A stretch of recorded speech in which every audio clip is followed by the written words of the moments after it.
आज की वीडियो में हम आयुर्वेद की एक प्रसिद्ध औषधि अतिबला की आपको पूरी पहचान कराएंगे और इसकी सही जानकारी आपको देंगे। तो ये जो आप पौधा देख रहे हैं ये अतिबला का पौधा है। अतिबला का एक पौधा होता है जो 3 से 4 फीट ऊंचा होता है और झाड़ीदार होता है। ये लगभग सारे भारतवर्ष में अपने आप उत्पन्न होता है।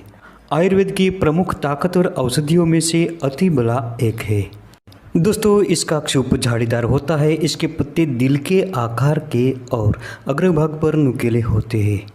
इस पर पीले रंग के सुंदर पुष्प लगते हैं। पुष्प के बाद गोल आकार वाली एक फली लगती है जो ऊपर से कंधी की तरह दिखाई देती है, इसलिए इसका एक नाम कंधी है।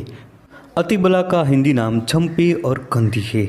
इसका संस्कृत नाम अतिबला और कंकतिका है। उर्दू में कंधी कहते हैं और गुजराती में खपाट तथा कांसकी से जानते हैं।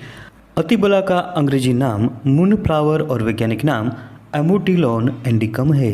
अगर आपको इस प्रकार की पेड़ पौधों की जानकारी में इंटरेस्ट है तो अभी हमारे चैनल को सब्सक्राइब करें, साथ में बेल घंटा दबाइए और ऑल नोटिफिकेशन पर क्लिक करें। अतिबला बला की एक प्रजाति है। बला की कई जातियां पाई जाती है। इसमें भूमिबला, अतिबला, महाबला और नागबला मुख्य है। चारों बलाएं गुणों में लगभग समान होती है और ये बल बढ़ाने वाली औषधि है। दोस्तों, अतिबला प्रमेह, कृमि, दाह, अत्यधिक तृष्णा, जहर, सर्दी और ज्वर का नाश करती है। इसके जड़ का सेवन करने से पेशाब खुलकर आता है और लंबे समय तक सेवन करने से पथरी टूटकर निकल जाती है और शरीर में बल बढ़ता है। खांसी की समस्या होने पर अतिबला के पुष्प का चूर्ण 1 से 2 ग्राम की मात्रा में घी के साथ मिलाकर कुछ दिनों तक चाटते रहने से खांसी मिटती है। इसके अतिरिक्त अड़ूसा के पत्तों के साथ इसके बीजों को मिलाकर क्वाथ बनाएं और इसका लगातार 3 से 4 दिनों तक सेवन करने से भी खांसी जल्दी ही छूट जाती है। जिन लोगों को दस्ते की समस्या है, इन लोगों को अतिबला के पत्तों का साग बनाकर घी के साथ सेवन करना चाहिए। इससे दस्त शीघ्र ही मिट जाता है। ये जड़ी बूटी अर्श और बवासीर में भी अत्यधिक फायदेमंद होती है। इसके पत्तियों का काढ़ा बनाकर रोजाना 10 से 20 मिली की मात्रा में सेवन करने से बवासीर में अत्यधिक फायदा होता है। ये जड़ी बूटी दांतों के लिए भी बहुत फायदेमंद होती है। दांतों की दर्द की समस्या होने पर इसके पत्तों का क्वाथ बनाकर गरारा करें।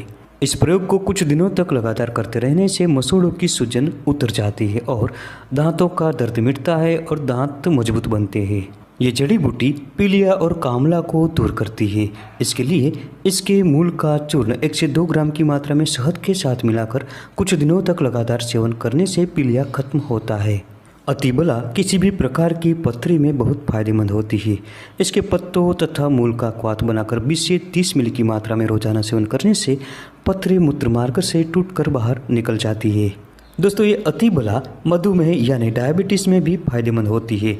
इसके पत्तों का चूर्ण बनाकर 1 से 2 ग्राम की मात्रा में पानी के साथ रोजाना सेवन करने से डायबिटीज़ कंट्रोल में हो जाता है। इसके अलावा इसके बीजों का क्वाथ बनाकर भी इसका सेवन कर सकते हैं। दोस्तों, प्राचीन आयुर्वेदाचार्यों ने इस जड़ी बूटी का नाम अतिबला रखा है। ये जड़ी बूटी शरीर में ताकत भर देती है।